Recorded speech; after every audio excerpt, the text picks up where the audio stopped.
Salut toi! Aujourd'hui, j'ai envie de te résumer le premier tome d'une saga, au cas où t'as envie de lire le tome 2 et t'as complètement oublié le tome 1. Et j'ai envie de te résumer le tome 1 de la saga du Peuple de l'air, Le Prince Cruel, écrit par Holly Black et aux éditions Rajo. Donc bien évidemment, je vais spoiler, puisque je vais te résumer le tome du début à la fin. Si tu veux rester au début, tu peux, tu vois, ce sera pas trop dangereux, mais au bout d'un moment, il va falloir partir, parce que sinon tu vas être spoilé si jamais tu n'as pas lu Le Prince Cruel, ou alors tu t'en fous, si tu t'en fous, tu peux rester jusqu'à la fin. Et si tu l'as lu, enfin, c'est mieux si jamais tu veux enchaîner sur le tome 2, a priori, j'imagine que tu te souviens pas de tout le tome, pas que du début, donc reste jusqu'à la fin. Nous, on suit une famille qui vit sa vie, mais alors pépère, ils sont tranquilles, ils sont posés, et tout d'un coup, t'as un mec qui vient taper à la porte et qui vient réclamer de prendre la fille aînée de la famille. Parce qu'en fait, apparemment, ce serait sa fille, enfin, la fille du mec qui a tapé à la porte. La mère de famille refuse qu'ils viennent récupérer sa fille, enfin, normal. Et du coup, le gars, qui s'appelle Madoc, la tue au KLM, elle et son mari, sous les yeux de sa propre fille Vivi et de ses petites sœurs, les jumelles Jude et Taryn. Suite à ça, il récupère les 3 enfants. J'imagine qu'il a eu des remords d'avoir tué la maman et le papa de ces enfants-là, donc du coup il s'est dit, bon, je vais pas juste récupérer ma fille, je vais récupérer aussi ses demi-sœurs. Et il les emmène dans le monde des faillés, parce qu'il se trouve que lui-même est un puissant faillé. 10 ans plus tard, on retrouve Jude et sa sœur jumelle qui vivent dans le monde des faillés. Bon, leur vie, elle est pas facile forcément tous les jours, mais elles se sont adaptées. Et puis en vrai, elles se mettent plutôt bien parce que leur père adoptif, enfin le mec qui les a volés quoi, est le grand général du roi. Et donc du coup, elles sont élevées comme des enfants nobles en fait. Donc tout se passe pas forcément bien, mais elles se mettent bien quand même, tu vois. Par contre, leur grande sœur Vivi, elle déteste le monde des faillés. Pourtant, c'est la seule à être vraiment une faillée, enfin en tout cas c'est une demi-faillée quoi, et elle passe son temps à fuguer dans le monde des humains. Le problème, pour les jumelles, c'est qu'en tant qu'humaines, elles sont pas tout à fait respectées par les faillés, tu vois, elles sont un petit peu considérées comme des sous-merdes, hein. Les autres faillés, ils sont en mode, c'est rien que des humaines, on peut ne pas les respecter, tout va bien, aucun problème.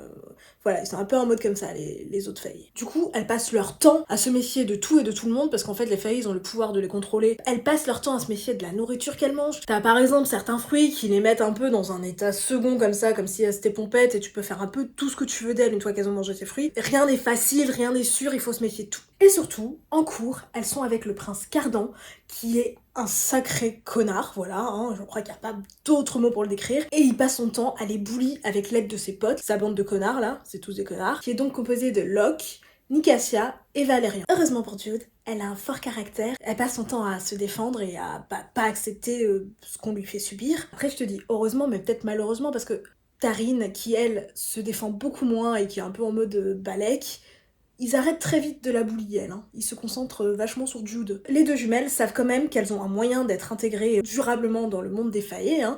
Il y a plusieurs choses qui font que t'as quand même des humains qui s'intègrent, et donc en grandissant, ce qu'a choisi Taryn pour arriver à cette fin-là, c'est de se marier, voilà, elle veut se marier, avec qui on ne sait pas, mais son but dans la vie, c'est se marier, alors que Jude, elle, a décidé de devenir chevalier de la garde royale. Cardan ne supporte pas l'idée. Pourquoi? On ne sait pas. Il décide de devenir de plus en plus insupportable avec elle. Et ce que je veux dire par là, c'est qu'il commence à commettre des tentatives de meurtre sur elle. Comme par exemple, la jeter dans une rivière avec des Selkies qui ne demandent qu'à la noyer, et dont il a décidé qu'il la fera sortir uniquement si elle abandonne son idée de devenir chevalier, ou bien si sa sœur promet d'en avoir rien à faire d'elle, en gros. Pour permettre à ses petites sœurs de décompresser un petit peu, Vivi décide de les emmener en balade dans le monde des humains, et par la même occasion de leur faire rencontrer sa petite amie Heather. Elle en profite du coup pour leur proposer de vivre avec elle dans le monde des humains, et Jude refuse, parce qu'elle est maso, et elle dit qu'elle préfère retourner vivre dans le monde des faillés et continuer à se faire humilier et agresser. Voilà, elle aime ça apparemment. De retour dans le monde des faillés, en gros il y a un tournoi qui est organisé pour déterminer si tu peux être chevalier, si tu peux pas être chevalier. Donc Jude elle veut y participer bien évidemment. Madoc, son cher papa adoptif, a décidé que non, mais elle s'en balèque. Taryn la supplie de pas y participer pour ne pas avoir à affronter Cardan, parce qu'elle a peur que Cardan la trucide, hein, puisqu'on a vu qu'il était totalement apte à commettre des tentatives de meurtre sur Jude, donc elle a raison de s'inquiéter. Mais Jude s'en balèque aussi. Du coup, lors de ce fameux tournoi, elle affronte Cardan, elle lui met la misère et elle lui dit que plus jamais elle ne se laissera ni humilier, ni agresser, ni tout ce que tu veux, tu vois. Vraiment, elle s'énerve là, vraiment.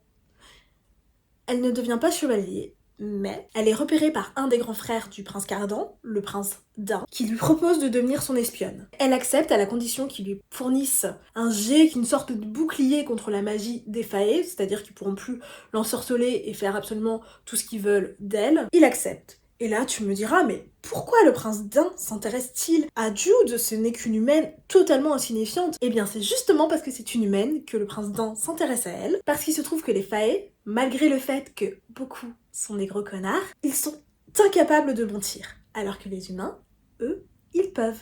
Et donc Jude, elle peut mentir à sa convenance, ce qui est assez pratique lorsque tu fais un travail d'espionnage, tu vois, tu me diras, c'est un peu galère si tu peux pas mentir quand même. Les Fae, eux, en sont incapables. De retour en cours, le retour également de la bande de cons du prince Cardan, qui la force à manger un fruit Fae. Tu sais, donc les fruits qui leur font faire des trucs chelous. Et le problème, c'est que le jet qu'a fourni Dain, il est valable uniquement en fait sur la magie directe des Fae, et pas sur les fruits, pas sur la nourriture. Donc du coup, elle est dans la merde. Elle se retrouve dans un état d'euphorie, hein, tu vois, un petit peu pompette, hein, on va dire. C'est pas fait exprès, mais je me suis rendu compte que j'étais en train d'imiter Jack Sparrow.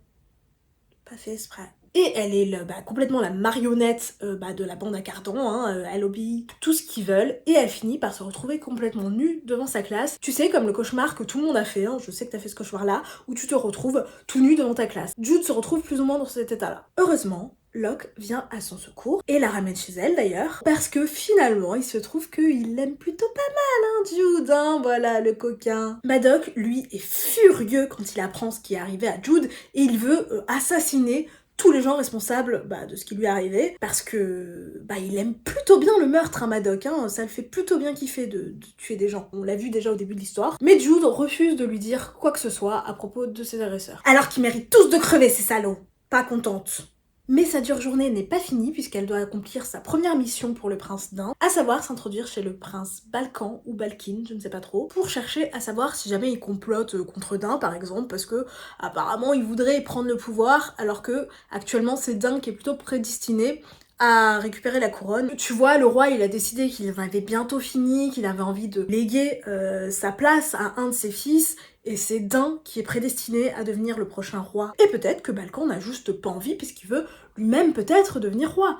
On ne sait pas. Mais en tout cas, Dain a envie de chercher des indices à ce propos. Pour ce faire, Jude se déguise en servante, parce qu'absolument tout le monde s'en branle des servantes, les gens ils la regardent même pas, enfin ils s'en foutent.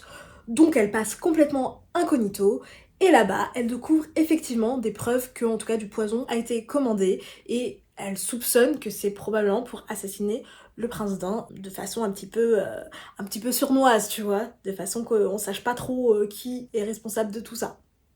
Là-bas, elle découvre également que le prince Cardan vit avec son grand frère, du coup, le prince Balkin, et que celui-ci est lui-même une brute qui n'hésite pas à frapper ou même à fouetter Cardan, hein, au choix, assez régulièrement. Du coup, Jude a un petit peu pitié, tu vois, elle se dit, bon, peut-être que ça explique le comportement de Cardan.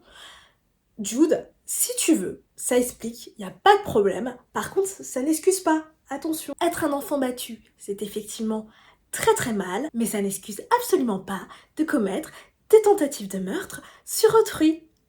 Non, non, non. Enfin, cette petite sortie n'ayant décidément pas servi à rien, elle fouille un peu dans la chambre de Cardan et elle découvre un exemplaire d'Alice au Pays des Merveilles dans lequel il y a écrit un petit peu partout le prénom de Jude. Donc en vrai, le mec est complètement obsédé par elle. Le petit coquinou. Qui aime bien, châtie bien.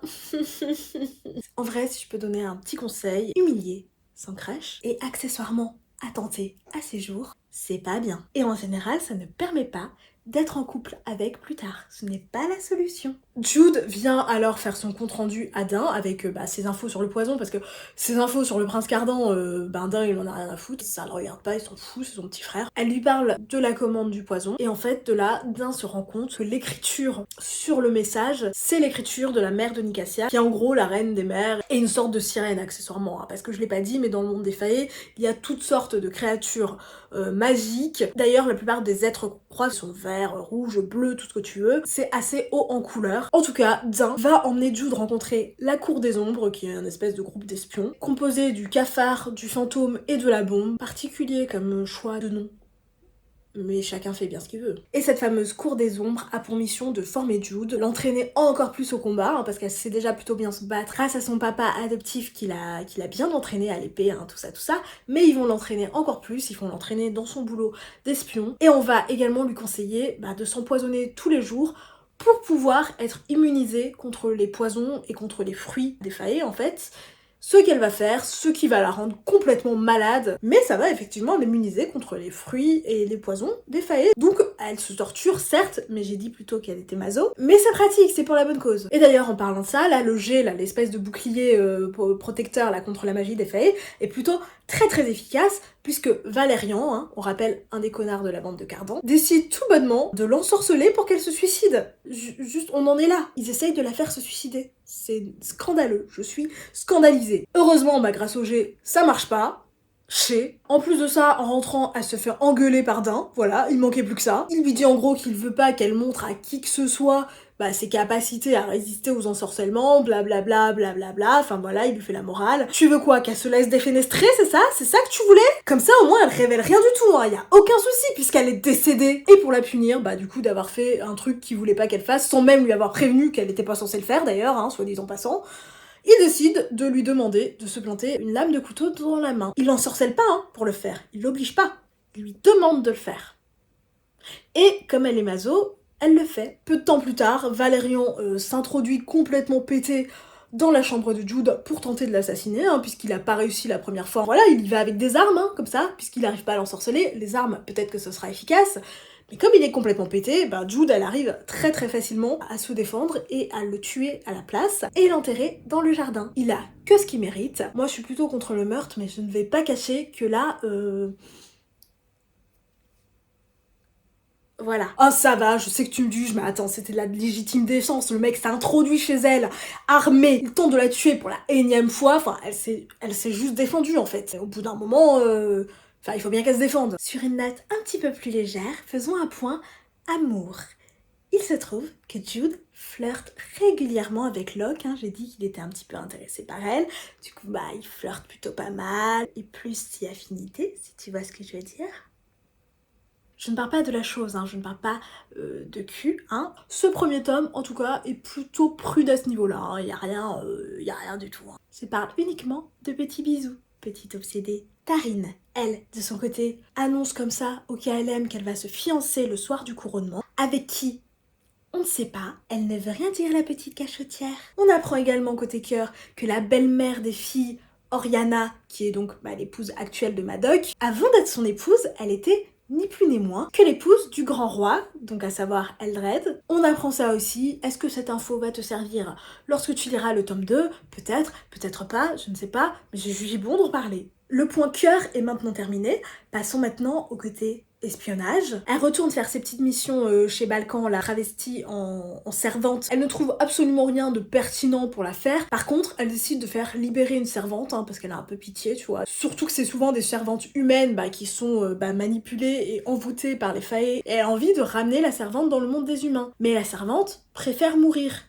Littéralement, puisqu'elle va se jeter du haut d'un pont et elle va crever. Forcément, ça dévaste Jude qui pensait faire une bonne action et en fait, la meuf qu'elle a voulu sauver se suicide sous ses yeux. Et sinon, elle surprend une conversation entre son père et Dain, tu vois, il y a plutôt des bails chelous qui se mijotent entre eux, sachant que Madoc est censé être du côté de Dain et pas du tout avoir quoi que ce soit à faire avec Balkan. Ça y est, c'est les couronnements et c'est les débuts des emmerdes. À la soirée, il y a des bails chelous, encore une fois, mais ça n'a pas l'air d'être le même genre de bail entre Tarine et Locke, tu vois, il se passe des trucs, il y a des petits gestes comme ça dans les cheveux, des petits gestes un petit peu tendres et tout, alors que rappelons que Locke est supposé être plus ou moins le petit ami de Jude, même si c'est pas spécialement officiel, qui se voit plus ou moins tout le temps en cachette, c'est censé être le petit ami de Jude, et Tarine est au courant. Mais à part ça, tout se passe bien, le roi Eldred abdique, il enlève sa couronne, et il va la placer sur la tête de Dain. Donc il va là, comme ça, pour placer la couronne sur la tête de Dain, et là, Balkin tue Dain et organise un coup d'état pour récupérer la couronne. On savait, Dain avait raison, mais apparemment personne n'a rien pu faire pour empêcher ça, alors que c'était soupçonné depuis un moment quand même. Tandis que presque la totalité de la famille royale se fait assassiner, les gardes ne bronchent pas, tu vois, ils sont là... Il se passe quelque chose? Je ne sais pas, je ne vois rien. En fait, ils ont été soudoyés par Madoc, qui bien évidemment, hein, comme on l'avait deviné, a trahi Dain et s'est retrouvé du côté de Balquin. Sauf que, malheureusement pour Balquin, la couronne elle-même le troll. Parce qu'en fait, en gros, pour qu'il soit couronné roi, il faut qu'absolument un des membres de la famille royale le couronne, sauf qu'il a décidé de tuer tous les membres de sa famille parce qu'aucun n'a voulu le couronner, hein, donc il les a tous trucidés, ils sont tous morts, sauf le prince Cardan, mais qui est en train de se bourrer la gueule, on ne sait où, en tout cas personne ne le voit, personne ne sait où il est. Du coup, en gros, le peuple donne à Balquin 3 jours pour se faire couronner roi, sinon le peuple ne va pas le suivre en fait, hein, ils ont décidé que, bah là, tant qu'il avait pas la couronne sur la tête, qu'il n'était pas officiellement roi, tout le monde s'en battait les couilles, ils vont pas le suivre. Jude décide de s'enfuir, mais, oh, surprise, elle tombe sur le prince Cardan qui s'est caché sous une table. Et qu'est-ce qu'elle décide de faire en le trouvant? Le kidnapper pour l'emmener à la cour des ombres.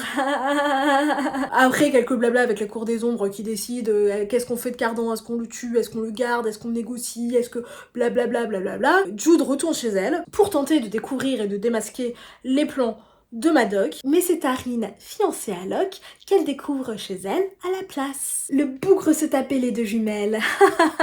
Et la jumelle là, la Tarine, elle est au courant hein, de ce qui se passait avec Jude et Locke. Et elle s'est pas dit un seul moment, tiens, je vais peut-être aller prévenir ma sœur que moi aussi, hein, je batifole avec son petit copain. Non, jamais. Bref, Jude est énervée, hein, ce qui se comprend. Du coup, elle provoque sa sœur en duel, ce qui se comprend. Je sais pas, pourquoi, je sais pas. C'est un truc qui se fait. Heureusement, Madoc arrive à temps et sermonne ses filles. Vous battez pas en duel, c'est pas bien. Vous êtes sœurs, faut vous soutenir. Il dit pas ça, mais voilà, t'as compris le truc. Et en gros, il demande à Jude si elle sait où est Cardan. Elle lui dit non, papa, je sais pas où est Cardan. Il lui dit parce que si tu sais où est Cardan, il faut me le dire. Elle dit ouais, mais je sais pas où il est Cardan. Hein. Parce que si tu sais où est Cardan, en échange de lui, tu peux avoir tout ce que tu veux, tu peux négocier avec Balquin, tu auras tout ce que tu veux, tu vois, la belle vie, la richesse, tout ça, tu auras tout ce que tu veux, tout, tu peux demander tout. Papa, je sais pas où est Cardan, moi. Enfin, pourquoi tu penses que je sais où est Cardan? Enfin, le mec, il me bully toute l'année, là, je le déteste. Enfin, j'ai aucune idée de où est Cardan. Ok, ma fille, je te fais confiance. Jude apprend de sa belle-mère Oriana que si Madoc a trahi Dain et du coup s'est mis du côté de Balquin, c'est pour pouvoir mettre Chêne au pouvoir. Et je n'ai pas encore parlé de Chêne qui n'est pas un arbre, hein, mais le fils de Madoc et Oriana, qui en fait, on apprend à ce moment-là, grâce à Oriana, c'est pas tout à fait leur fils. Ils l'ont récupéré dans le ventre de sa mère qui s'est fait assassiner par son père, qui n'est autre que le prince Dain. Il voulait assassiner la mère enceinte, tout simplement parce qu'il avait peur que le bébé, après sa naissance, prenne sa place. Dain voulait vraiment avoir le pouvoir et le garder, tu vois. Et Oriana a pu sauver, pas la mère du coup, mais le bébé, qui se trouve être Chêne, et qui est élevé par Madoc et Oriana, et personne ne sait qu'il a été adopté. Pour eux, c'est vraiment le fils d'Oriana et de Madoc. Par conséquent, comme tu l'auras compris, Chêne est également un héritier du trône. Il a également la possibilité de couronner Balquin. Et comme il est tout petit, parce que Chêne il est tout petit, tout mignon, eh bien c'est bien pratique pour Madoc en fait, parce que en faisant couronner Chêne, il sera son régent, et donc en gros le pouvoir lui appartiendra. Pratique. Mais Jude ne l'entend pas de cette oreille, elle a son propre plan. En gros le plan c'est de faire couronner Chêne par Cardan, d'envoyer par la suite Chêne dans le monde des humains pour qu'il soit plus ou moins bien élevé, qu'il grandisse loin des intrigues de cour et que du coup il fasse un bon roi. Et pendant ce temps, hein, du coup pendant le temps que Chêne serait plus là, ce serait plus ou moins elle au pouvoir. Voilà, donc tout le monde veut le pouvoir dans cette histoire. Elle retourne à la cour des ombres pour leur expliquer le plan, après avoir débattu quand même un petit moment. Hein. Ils tombent plus ou moins finalement d'accord. Elle en profite pour papoter avec Cardan. Mais pourquoi tu me détestes autant? Enfin, je ne t'ai rien fait. Ce n'est pas que je te déteste, c'est que je ne peux pas m'empêcher de penser à toi. Ça me rend malade. D'accord. Du coup, elle décide de l'embrasser pour le faire chier.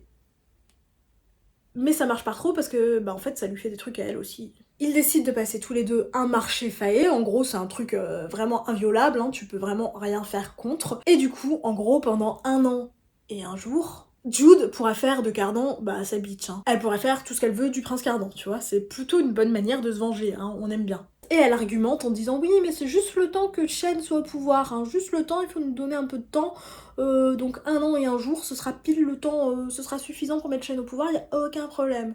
Voilà, c'est son argument, et Cardan lui dit d'accord. Elle tente de négocier avec des gens pour qu'ils soutiennent son plan, hein, et histoire qu'ils ne soutiennent pas Balquin, mais plutôt chaîne au pouvoir. Les gens sont pas tous très chauds, mais t'en as certains. Il y en a un par exemple, Royben, qui accepte en échange d'une faveur du futur grand roi. Maintenant que son plan est complètement préparé, elle décide de ramener Cardan à Balkin. T'inquiète pas, ça fait partie du plan. Hein. Balkin, bah alors il est ravi, tu vois, il est très content, il va enfin pouvoir être roi. Enfin, c'est ce qu'il pense. Madoc, lui, fait la gueule, hein, parce qu'il aurait préféré que sa fille lui ramène directement le prince Cardan à lui, bah, pour qu'il puisse faire ses plans, tout ça, hein, dont on a parlé. Mettre Chêne au pouvoir et devenir lui-même roi, mais dans l'ombre. Elle lui dit grosso modo, va te faire mettre papa, et décide d'empoisonner le vin qu'ils boivent tous les deux. Mais comme je l'ai dit plus tôt, elle a prévu le coup en s'ingérant du poison tous les jours. Donc en fait, le poison ne lui fait absolument rien. Alors qu'à Madoc, il ne le tue pas, hein, parce que ça reste son papa, hein, même si lui n'a eu aucun problème à assassiner son père et sa mère. N'empêche qu'elle a pas envie de le tuer, juste ça l'assomme. Très bon timing, puisque peu de temps après, les membres de la cour des ongles créent une explosion. Boum! Ce qui leur permet de récupérer la couronne. Et de là, Jude demande à Chêne de poser la couronne sur la tête de Cardan. Mais c'était pas le plan du tout. Enfin, c'était pas ça qui était prévu depuis le début. Et si Jude avait tout manigancé toute seule de son côté. Et c'était bien ça son plan depuis le début. Elle avait juste fait genre oui, non, ce sera Chêne le roi. Non, non, ce sera Cardan. Cardan, mais alors furieux parce qu'il n'avait aucune envie. Mais alors, aucune envie de devenir roi, hein, parce qu'on rappelle que Cardan, c'est un connard, et que son activité principale et son plus grand plaisir dans la vie, c'est de se bourrer la gueule, voilà, hein, c'est vraiment ce qui lui donne le plus de plaisir, donc devenir grand roi, c'est beaucoup trop de responsabilité pour lui, ça le fait chier. Vraiment, c'est pas pour lui. Malheureusement, il est maintenant grand roi, il est devant son peuple, donc du coup il peut pas trop réagir, donc il est obligé de faire genre que ça lui va, tu vois, que c'était le plan depuis le début, que c'était convenu, mais intérieurement, il a les boules, tu vois. Balkin et Madoc vont en prison, Vivi et Chêne vont dans le monde des humains, et Jude et Cardan règnent sur Terrafae. Même si Cardan n'oublie pas de rappeler à Jude que le pacte qu'ils ont conclu, c'est uniquement pendant 1 an et 1 jour, et que suite à ça, elle devra se démerder toute seule, et qu'en plus de ça, il lui fera payer sa trahison très très cher. Fin. J'espère que cette vidéo t'aura plu. Si elle t'a plu, n'hésite pas à liker, à partager, à t'abonner, à laisser un commentaire. Si tu es arrivé jusqu'à la fin, tu peux me laisser un petit commentaire couronne, voilà, hein, on va faire simple, tu me laisses un petit commentaire couronne si tu es arrivé jusqu'à la fin. Et sur ce, des bisous.